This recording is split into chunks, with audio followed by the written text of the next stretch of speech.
दोस्तों, पिछले 2 सालों से रूस और यूक्रेन के बीच जंग छिड़ी हुई है। बीते समय में न केवल यूक्रेन बल्कि अमेरिका, यूरोप और सभी नाटो देश रूस के पीछे पड़े हुए हैं। लेकिन इतने शक्तिशाली देशों के एक होने के बावजूद अब तक रूसी सेना का बाल भी बांका नहीं हुआ है, बल्कि इस साल भी रूस का नाम दुनिया के सबसे शक्तिशाली देशों में शीर्ष पर रहा है। जी हाँ, महाशक्तिशाली देशों की 2024 की सूची में अमेरिका और चीन के बाद रूस ने अपनी तीसरी जगह बनाए रखी है। लेकिन रूस का सैन्य बल आखिर कितना शक्तिशाली है कि 2 सालों की घातक जंग के बावजूद उनके ताकत में जरा सी भी कमी नहीं आई है। आज के इस वीडियो में यही जानने की कोशिश करेंगे, लेकिन उसके पहले वीडियो को लाइक और चैनल को सब्सक्राइब जरूर कर दीजिए। दोस्तों, एक और जहां युद्ध में यह पता चलता है कि किस देश की ताकत कितनी है, वही लंबे समय तक युद्ध में बने रहने से देश की सैन्य ताकत पर एक गहरा प्रभाव पड़ता है, क्योंकि युद्ध में इस्तेमाल होने वाले हथियारों की संख्या में भारी कमी आती है और युद्ध के दौरान अनेक देश नए हथियार डेवलप भी नहीं कर पाते। पिछले कुछ सालों से हम रूस, यूक्रेन, तालिबान, अफगानिस्तान और इजराइल हमास का युद्ध देख चुके हैं, जिसमें सभी शामिल होने वाले देशों की कमर टूट चुकी है, फिर चाहे वो अफगानिस्तान हो या फिर फलस्तीन, यूक्रेन हो या फिर इजराइल। लेकिन इनमें से सबसे लंबे समय तक चले रूस यूक्रेन युद्ध में बिना किसी की मदद लिए रशिया ने अपनी पूरी ताकत से जंग लड़ी है और दुनिया को अपनी ताकत की झलक दिखाई है। वहीं दूसरी ओर रूस से कई गुना छोटा यूक्रेन अमेरिका, नाटो और यूरोप जैसे देशों से मदद लेकर रूस का डटकर मुकाबला कर रहा है। लेकिन यहाँ सोचने वाली बात यह है कि हमेशा से रूस के खिलाफ रहा अमेरिका वॉर फ्रंट पर आकर सीधा रूस से क्यों नहीं लड़ता, और रूस के पास हथियारों का कितना बड़ा जखीरा है, कितने सारे सेक्शंस लगने के बावजूद वो टस से मस नहीं हो रहा है। दरअसल सोवियत यूनियन के समय से रूस की सैन्य ताकत हमेशा से अव्वल दर्जे की रही है, जिसका मुख्य कारण है इसकी इकोनॉमी। रूस को दुनिया के सबसे अमीर देशों में से एक माना जाता है और यह देश अपने बजट का सबसे बड़ा हिस्सा अपनी मिलिट्री यानी कि रशियन आर्म्ड फोर्सेस पे इन्वेस्ट करता है। अब पिछले 2 सालों से चल रहे युद्ध के कारण रशिया पर दुनिया भर के कई सैंक्शंस लगे हुए हैं और रूस साथ साथ यूक्रेन की इकोनॉमिक कंडीशन भी समय के साथ साथ काफी गिरती जा रही है। हालांकि रूस की गिरती इकोनॉमिक कंडीशन की रफ्तार उतनी तेज नहीं है जितने कि अमेरिका और उसके सहयोगी पश्चिमी देशों ने अनुमान लगाया था, क्योंकि रूस ने भारत, चीन और कई एशियाई और अफ्रीकन देशों के दम पर दुनिया भर में सैंक्शंस को बाईपास करते हुए अपनी इकोनॉमिक कंडीशन को संभाले रखा है, जिसकी बदौलत जहां जंग से पहले रूस 2015 से 2021 तक हर साल अपनी मिलिट्री पर 65 बिलियन यूएस डॉलर खर्च करता था, वही 2022 से 2023 में इस बजट को बढ़ाकर 100 बिलियन यूएस डॉलर से भी ज्यादा कर दिया है। यानी कि एक तरफ जंग में हथियार इस्तेमाल हो रहे हैं, वहीं दूसरी तरफ वैज्ञानिक नए नए हथियार बनाए जा रहे हैं। इसी वजह से अमेरिका और नाटो भी रूस की मिलिट्री ताकत को कमजोर नहीं कर पा रहे हैं। वहीं रूस के पास एक और बेनिफिट था और वो है सोवियत यूनियन के समय में मौजूद हथियारों का जखीरा। दरअसल रशिया ने जंग के दौरान तबाह हुए अपने हथियारों को अपने पुराने सोवियत समय में रिजर्व पड़े हथियारों से रिप्लेस कर दिया था, जिसके लिए रूस के वैज्ञानिकों ने उन पुराने हथियारों में कुछ अपग्रेड करते हुए उन्हें मिलिट्री में फिर से ऑपरेशनल कर दिया था। इसके अलावा रूस की डोमेस्टिक डिफेंस कंपनीज इस वक्त अपनी फौज को दिन रात बम्पर हथियार सप्लाई कर रही है और रूस की इस समय तमाम कोशिशों की वजह से जंग के बावजूद देश की ओवरऑल पावर में इजाफा देखने को मिल रहा है, जिसका सबूत 2024 की फोर्ब्स की most powerful countries in world वाली लिस्ट दे रही है, क्योंकि इस लिस्ट में एक्सपर्ट्स ने रूस को तीसरा दर्जा दिया है। हालांकि अनुमान लगाया जा रहा है कि रूस यूक्रेन का युद्ध जल्द ही नहीं रुका तो अगले 2 सालों में रशिया इस लिस्ट में 5वें नंबर पर आ जाएगा।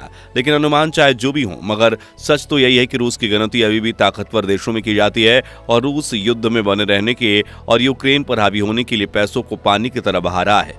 राष्ट्रपति व्लादिमीर पुतिन का इरादा साफ है कि वो किसी भी कीमत पर इस जंग में हारना नहीं चाहते, इसलिए उन्होंने मिलिट्री में भी ज्यादा सोल्जर्स की रिक्रूटमेंट शुरू कर दी है। अब रूस की सैन्य ताकत पर एक नजर डालें तो 15 करोड़ की आबादी वाले इस देश में फिलहाल 1.15 मिलियन एक्टिव मिलिट्री पर्सनल हैं, जिसे 2026 तक बढ़ाकर 1.15 मिलियन यानी 15 लाख सैनिकों के बल तक ले जाएगा। इसके अलावा रूस के पास 2 मिलियन रिजर्व्ड मिलिट्री पर्सनल भी हैं। रशियन आर्म्ड फोर्सेस 3 भागों में बटी हुई है, ग्राउंड फोर्स, नेवी और एयर फोर्स। इसके अलावा 2 इंडिपेंडेंट आर्म्ड फोर्स भी हैं, स्ट्रेटेजिक रॉकेट फोर्सेज और एयरबर्न फोर्स। वहीं रूस ने 2013 में स्पेशल ऑपरेशन फोर्सेस भी स्टैब्लिश की थी, जो कि इतनी घातक है कि कोई काम करने का कॉन्ट्रैक्ट मिलने के बाद उसे पूरा करके ही दम लेती है।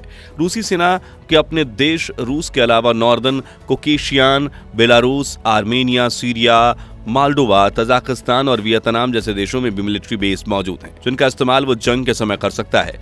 लेकिन ऐसा नहीं है कि रूस की सेना हमेशा युद्ध ही करती है। South Sudan, Lebanon, Congo, Liberia, Ivory Coast, Haiti, Morocco और साइप्रस जैसे देशों में रूस की शांति सेना ने शांति स्थापना में योगदान भी किया है।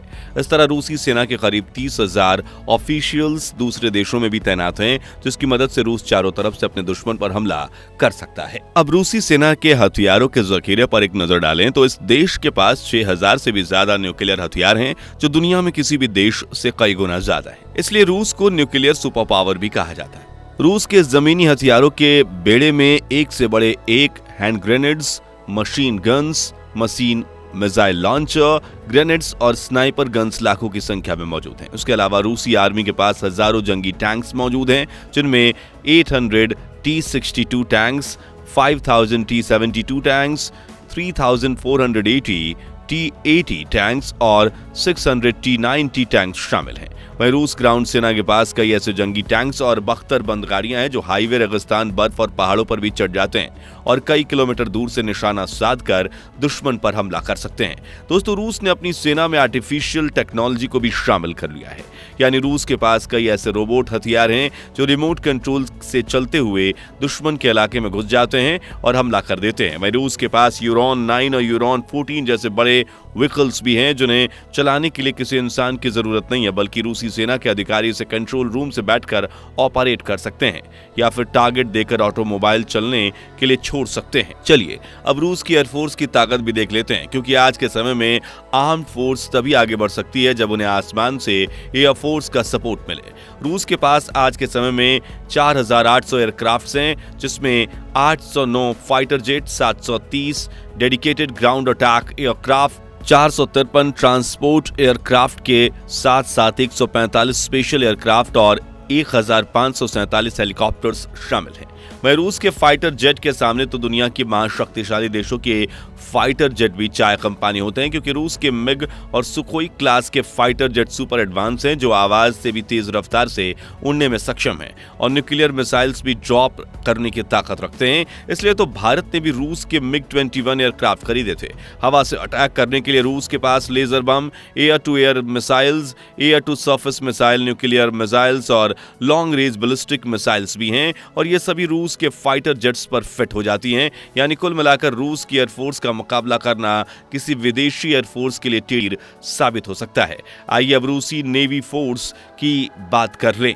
तो रूस के पास इस वक्त 1,60,000 एक्टिव नेवी ऑफिसर्स के साथ 307 जंगी जहाज हैं। रशियन नेवी फ्लीट को दुनिया की सबसे घातक फ्लीट कहा जाता है, क्योंकि इसके समुद्री बेड़े में 5 डिस्ट्रॉयर, 11 फ्रिगेट, 85 कॉरवेट, 64 सबमरीन और 55 पेट्रोल व्हीकल्स और 48 माइन वारफेयर शिप्स मौजूद हैं। Admiral Kuznetsov aircraft carrier Russian navy की शान माना जाता है। इसका वजन लगभग 40,000 टन है और एक बार में 40 प्लेन्स को ले जाने की क्षमता रखता है। रूस के सबमरीन के बेड़े में 3 Akula class nuclear submarine, 22 advance class assault submarine और 12 बैलिस्टिक सबमरीन हैं, जिनमें रूस ने न्यूक्लियर टॉर्पीडो पहले से ही लोड करके रखे हैं और जरूरत पड़ने पर रूसी सबमरीन कभी भी इन्हें फायर कर सकती है।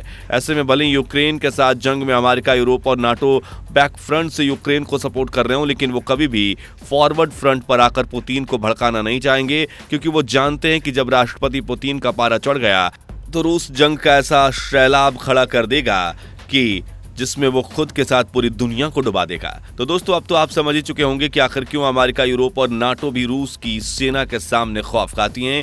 ये जानकारी आपको कैसी लगी कमेंट सेक्शन में बताइए। अगर ये वीडियो अच्छी लगी हो तो इसे लाइक और शेयर करके हमें सपोर्ट करें, और ऐसी दिलचस्प खबरों के लिए इस चैनल को सब्सक्राइब करके पास वाली घंटी जरूर बजा दीजिए। धन्यवाद।